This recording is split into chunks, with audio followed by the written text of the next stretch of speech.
just install a septic system. I've been living out on my 25 wild acres now for months, getting ready to build a house. But before I can do that, a septic system has to be put in. As you know, I'm just coming back from an expedition off the wild coast of Scotland where I was working for a couple weeks, and I've returned to find some problems in the tent. So in this video, I'm going to show you what the septic install was like, and as always, I'm going to show you life around camp here. The summer thunderstorms have been rolling on through, and the land is definitely now in full bloom. And though I was away for a couple weeks, it's back to my usual, so welcome to the journey of building an off-grid house here in Canada.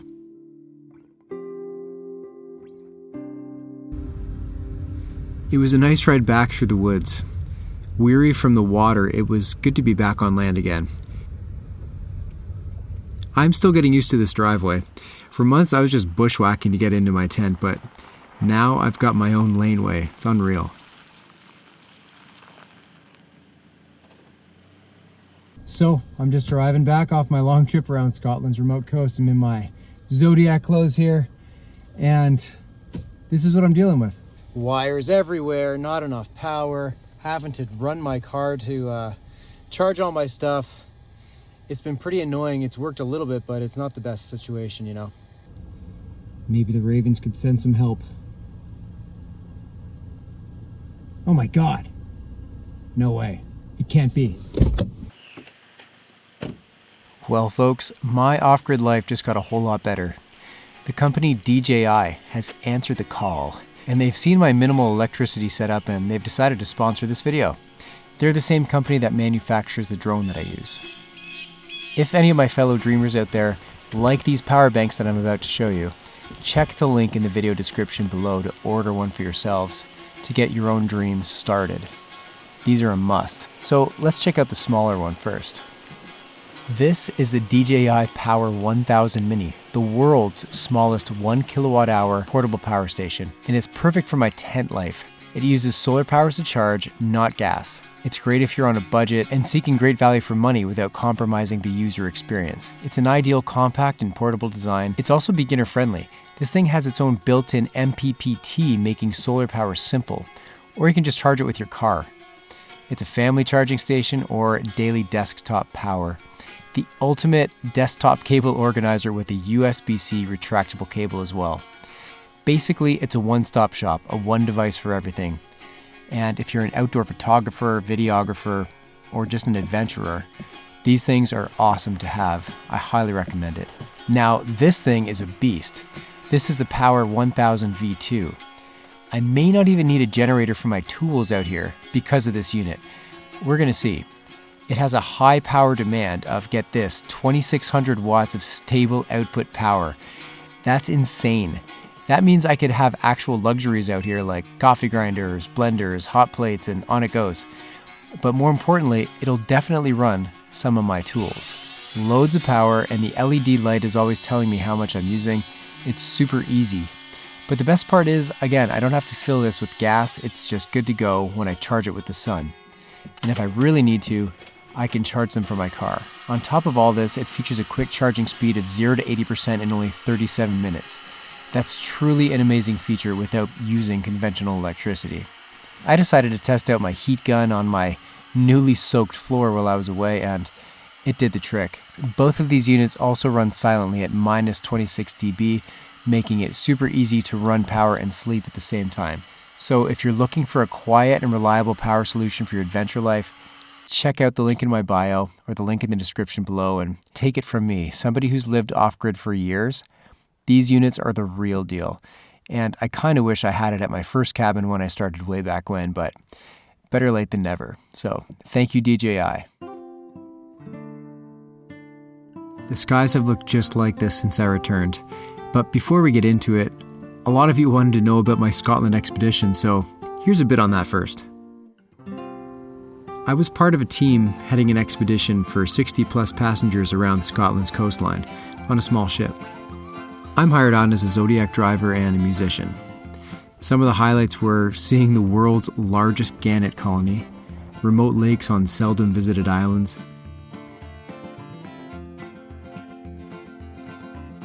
incredible ruins from generations past. The incredible abbey in Iona with roots back to the 6th century. This incredible Iron Age fortress, still standing strong here in the Hebrides. Here's a little tour of the inside.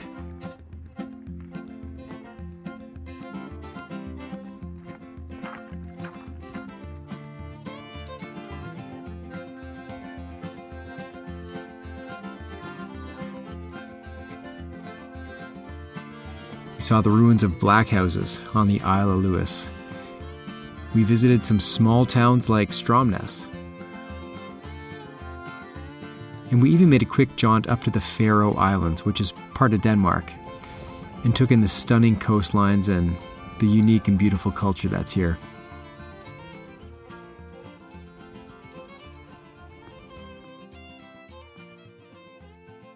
So this is me sort of on the job right now. The ship is right back there. I have some time in the Zodiac to just chill out. There's no one to take back to the ship. And they're all on the island across from me, which I'm going to show you in a second. But these are the nicest moments ever. It reminds me why I'm out here. Because you tap into reality out here. In the quiet, watching the birds hunt their food. That's what being human is. We're not meant to be these corporate robot things that we're taught to be our entire lives. It's all a lie, okay? It's all a lie. Reality is where it's at. I'll show you what reality looks like right here.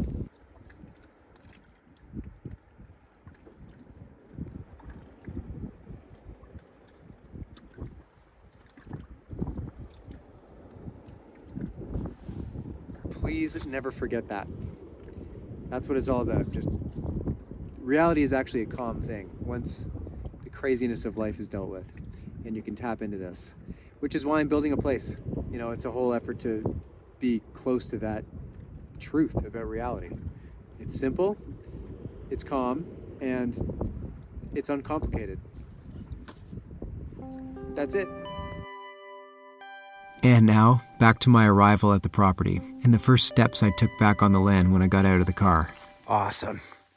No bears got my food or ruined the tent, but I got plants growing, growing in there. There's ferns growing in there. That's sweet. But everything's in good shape. That's a relief. I don't know what happened here. My pole must have broke.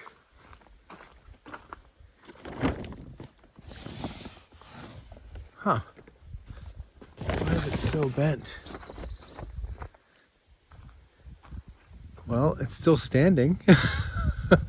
That's good. I don't think anything got in there, but yeah, something happened with my pole. Found the culprit. There's sitting water. It looks like it's been sitting for a while and it's pulled the weight of that pole down. So I gotta empty that water, just get rid of it somehow.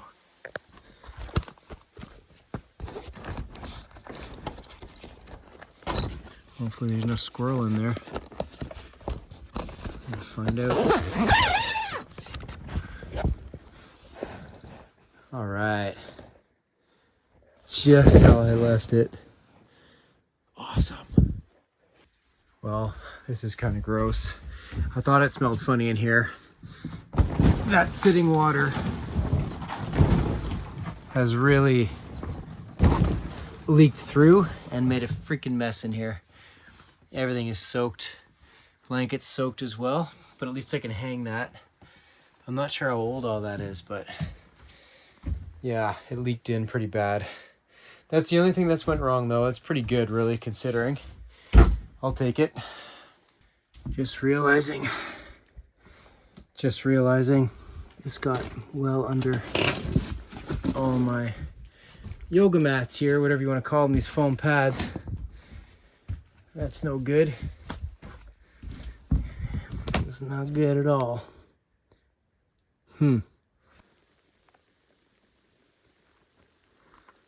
Slippers got soaked. That's actually a good thing. They absorbed a lot of the water. Well, I'm gonna have to sacrifice a good towel. And I think this piece of plywood is definitely done, you know.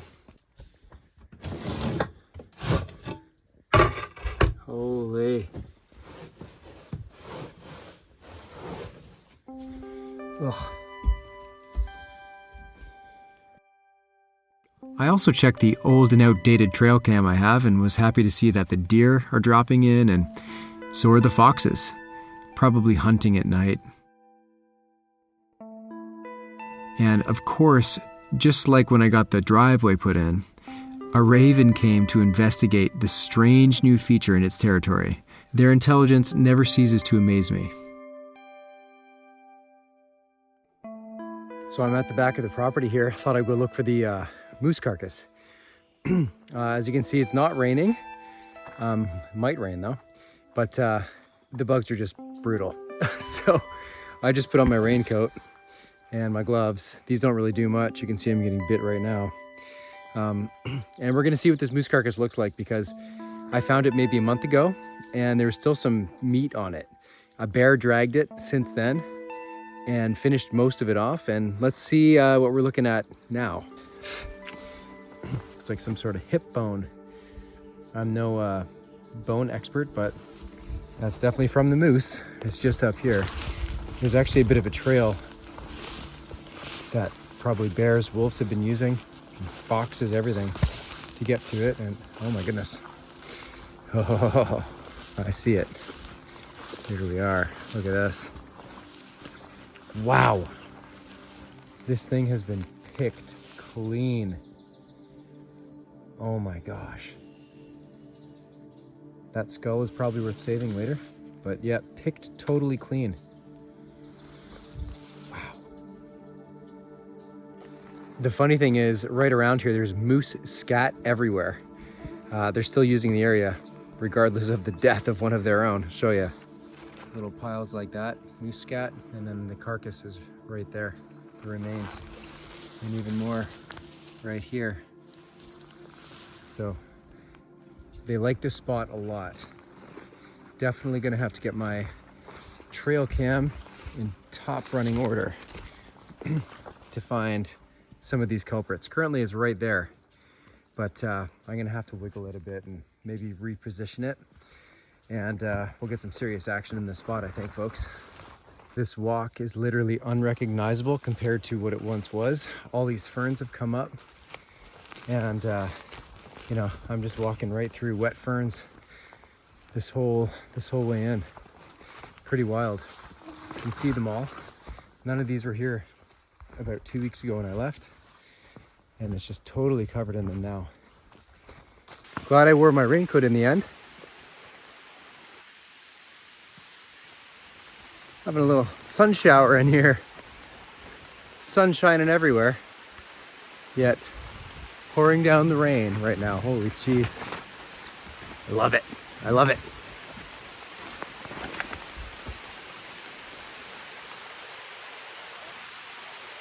Oh yeah. I can't do that. I'll get eaten alive if I put my head up that way.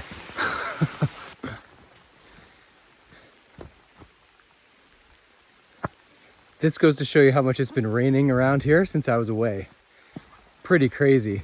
That's why my tent got flooded. Like, from what I've been hearing, it's been cold, damp, and rainy the first few weeks of June. Look at all these ferns. I don't even recognize where I'm going anymore. I already got lost on the way in. Lost and soaked. Never know what can happen out here. Ah, here we go. Yeah, I'm totally drenched after this walk. Totally drenched. Just an update, that's the primitive shelter I built. The leaves have totally died now. But here we are, surrounded by nice green ferns. It's been pouring rain and the beautiful sunshine, go figure. Must be a cloud, oh there it is. Yeah, but geez, just soaked. Hey buddy. What's up? Well, since my floor was an absolute mess of water when I got back, I had to light a fire in the tent. I've been avoiding that altogether since the weather has warmed up and there's gaps around the stovepipe and can let in the mosquitoes. But it's just way too damp inside. I needed to do something, so I was going to light a fire in there, get this place dried out.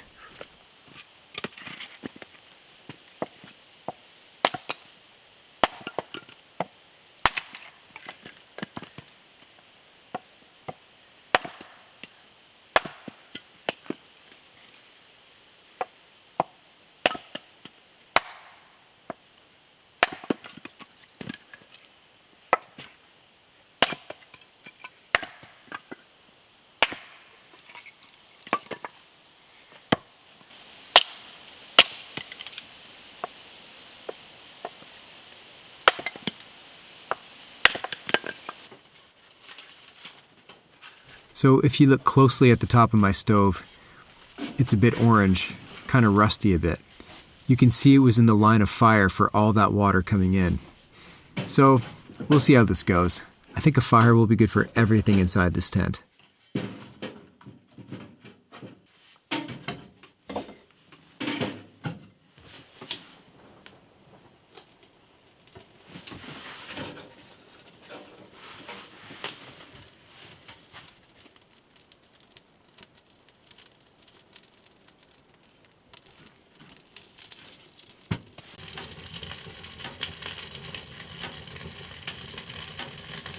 Here's a view of the soaked floor, so hopefully this works.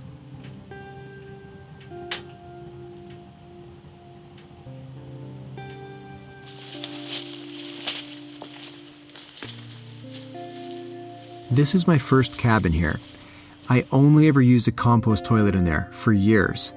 It was okay, but the peat moss never truly dried out with full-time use. I tried, but I just ended up craving that special first world comfort of a water toilet. So once I got the build site cleared at my current property here, it was time to just get that septic in. I knew what I wanted. Now, this is way out of my skill set to install a septic. So the same guys who did my driveway just kept on going and did this for me as well. It started out with finding the best site and then bringing in the sand for the septic bed. You know, it's kind of a shame that we have to cut so many trees down in order to get a house off the ground. Like I've mentioned before, this is a house build. It's not a cabin. My first cabin, I tiptoed through the woods and nestled amongst the trees. I made a cabin. With a house, you need a septic. You need light for your solar panels. That's huge. You need big trucks to get in here to do cement work and all that stuff. So that's why there's such a big cleared area.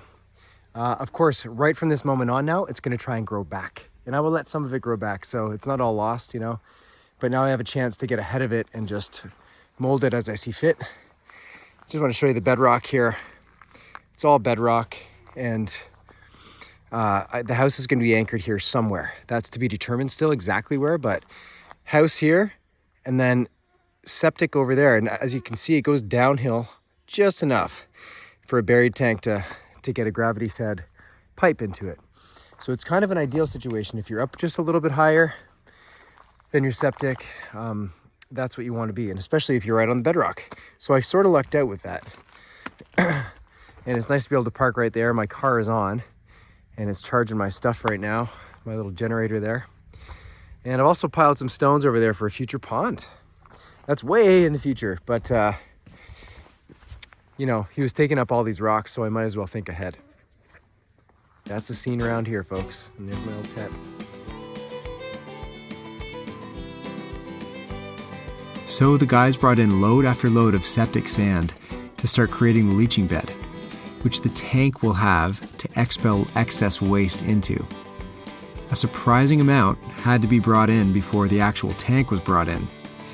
This is how the job looks when, like me, if you're thinking of doing this, it's done to code with the permit and with experienced people doing it. I've done enough DIY jobs to know, with some things, you don't cut any corners. So the outside wall is septic sand, and then in the middle is a beautiful stone called septic stone.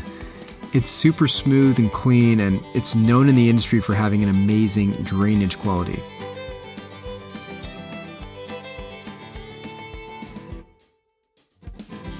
Here's a few more views of the septic stone right in the middle of the leaching bed.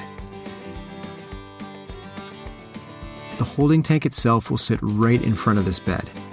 The two trees at the edge of the bed are going to get a massive compost boost from yours truly over the years.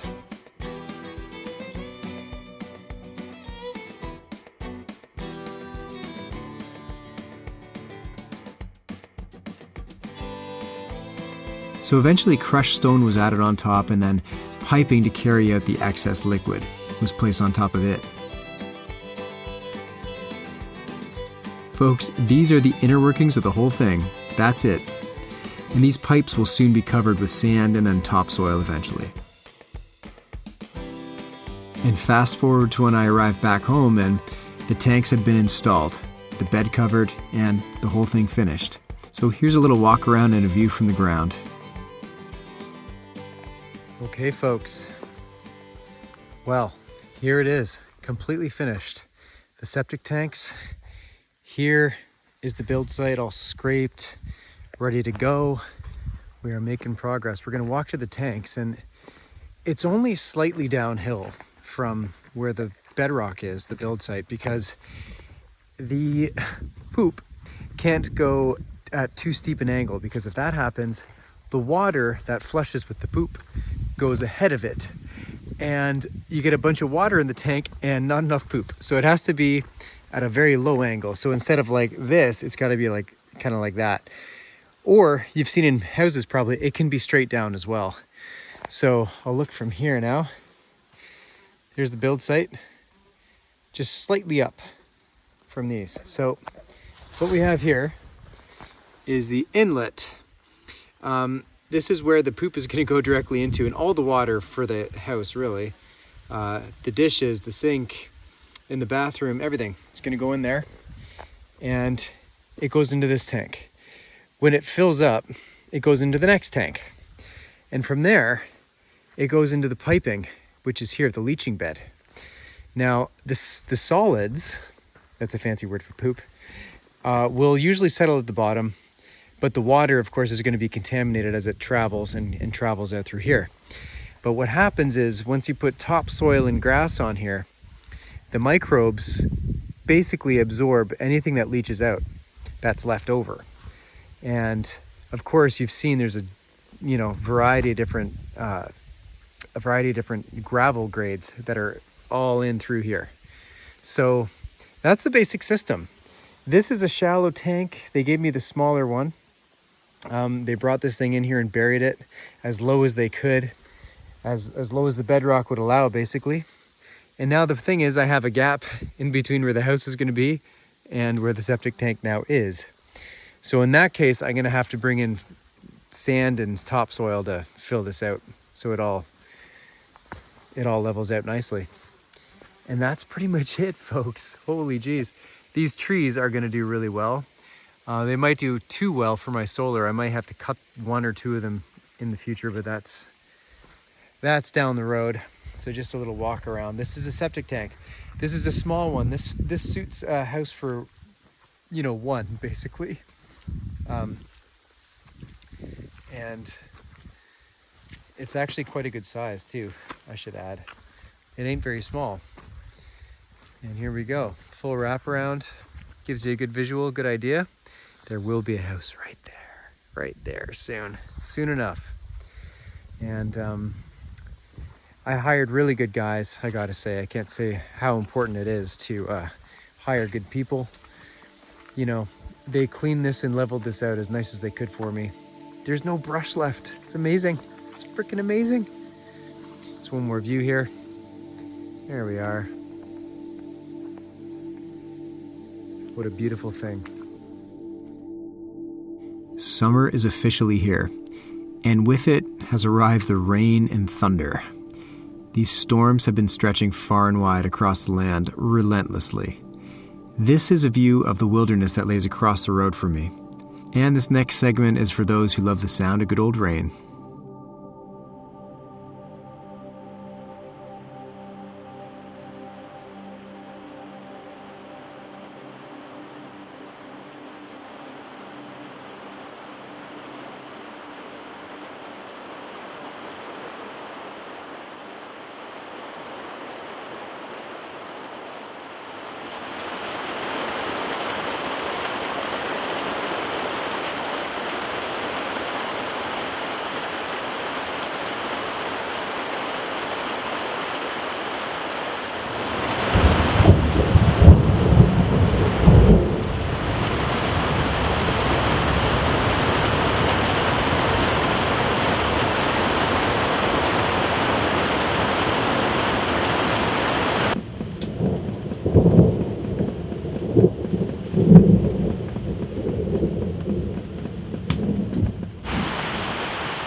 And the funny thing about these storms is that they leave just as quickly as they show up.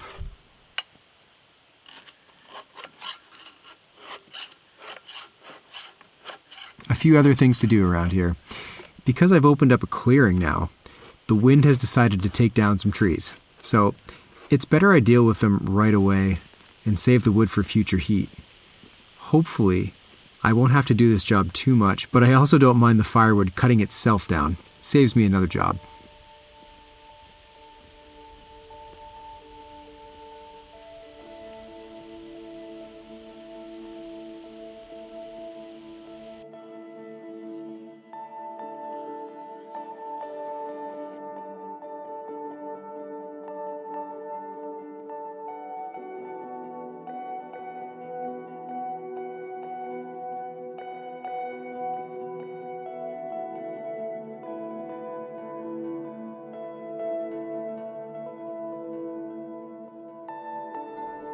This is exactly why these trees fell.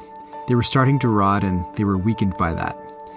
A common sight all throughout these woods. This blowdown also took down a healthy tree. It happens, and when I checked the stump of the one that took it out, it was also starting to rot. Either way, it's all going to make good firewood in the end.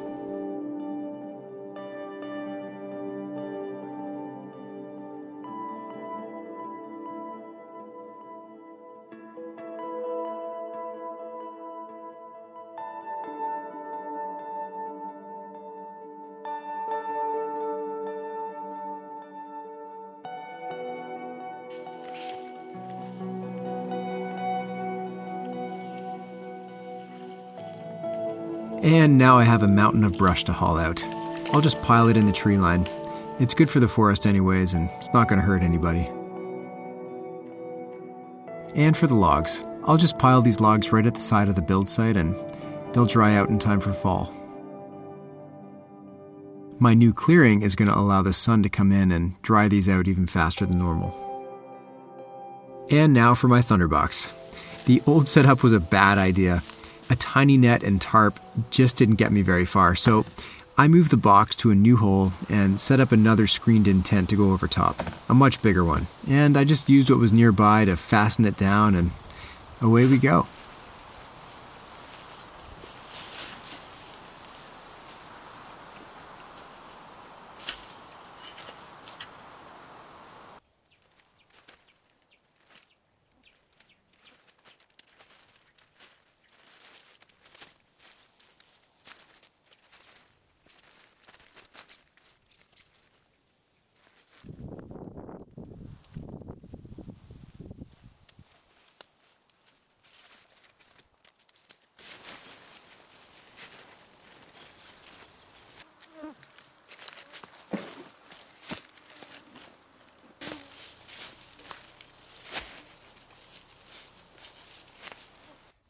Here I am. Yeah, bugs are bad. Not so bad in here though, but this is a much needed upgrade. Not as nice as an outhouse, obviously, but in a place with a lot of shallow holes, a lot of bedrock, this is a great quick solution. You know, sure, I'd love an outhouse, but this I will take. One last thing, of course, a tarp. The screens allow in both air and water, so we don't want to have any of that water on the toilet seat or, even worse, down in the hole. Gets to be pretty gross if that happens.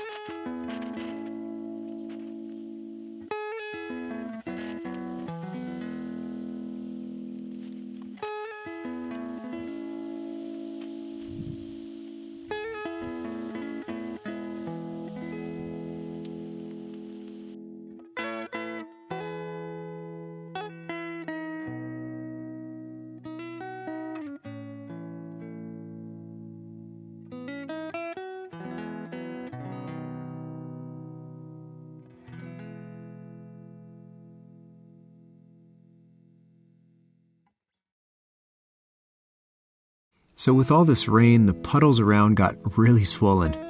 I started to notice hundreds of tadpoles in some of them. This property is just teeming with life. This puddle is just one of many, and it's right in the middle of the build site. Also right at the build site was this Blandings turtle. It happens to be an endangered species around here. It was just making a pit stop in the sun in between the bogs that it calls home. So I went and checked it out. Hey buddy, you better get out of my build site. I'm jealous of your shell. Probably good for the bugs, huh?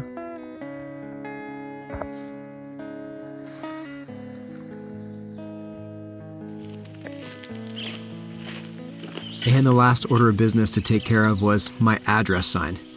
It fell over while I was away, and of course, right beside my driveway, I found even more tadpoles. They were just frolicking around in a big old puddle. I'm really glad at this point that I put the driveway next to this wet area when I first tagged it out, figuring out a way in.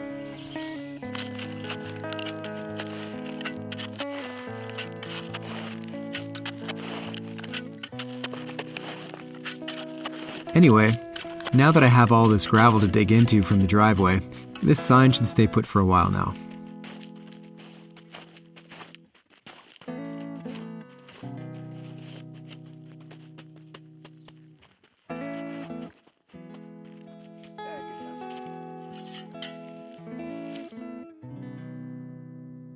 So folks, it's been a busy few days getting back to the land.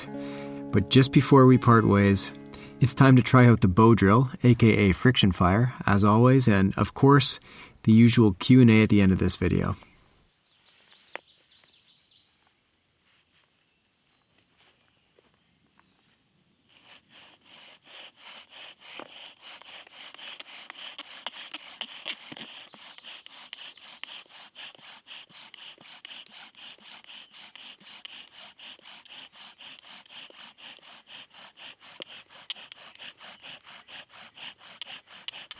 I did a few attempts and they didn't work out, but in my actual successful attempt, the camera decided to cut out on me. So my phone picked up where the camera left off.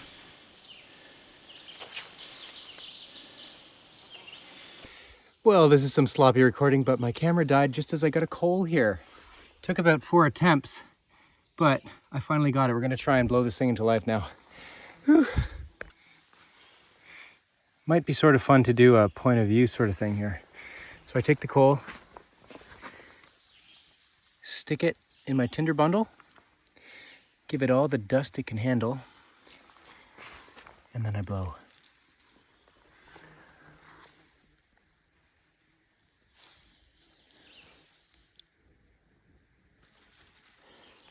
I have to sort of cradle it. Give me a second. There.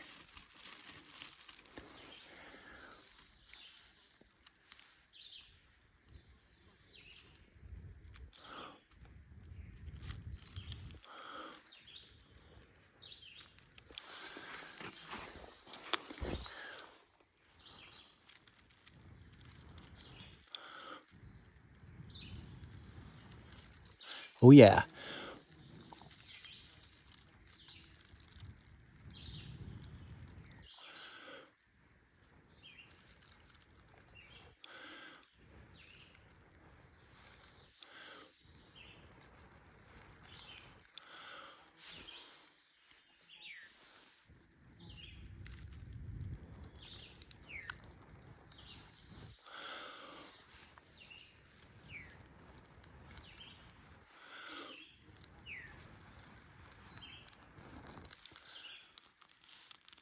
There we go. Just a smudge to keep the flies away. And we have created fire, folks. And with this, the video has begun.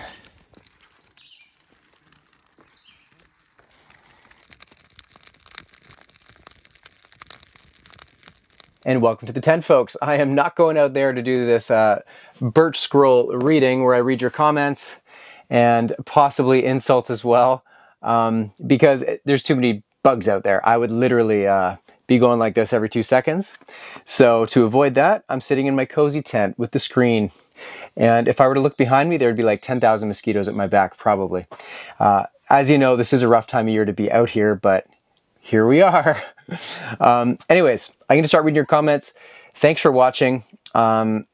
Videos are back to normal every Saturday morning, so stay tuned. I'm back from the water and full steam ahead. Okay, so let's get right into it. First comment. Scheme Tint Focus writes, I've stopped watching so many channels because a dog was brought in. They all ruin the content as well. Previously, I talked about how I don't want a dog because I want the animals to come in to the property. Like, I just want to be one of the creatures out here, basically. And when you bring a dog into the picture, they scare everything away. Maybe if I lived with polar bears or grizzly bears way high in the mountains somewhere, I'd have a dog. Actually, probably not. I'd probably still just want to be low-key. I like to be at baseline out there. I do notice a lot of content creators bring in dogs eventually to their stuff, and some of them really want to have a dog. Fair enough. Some of them probably do it because they do it for a gimmick or whatever, but who cares? Either way, I'm going to stay dogless for a while. I hear the wolves every night, so that's good enough for me for dogs. But I hear ya. Okay.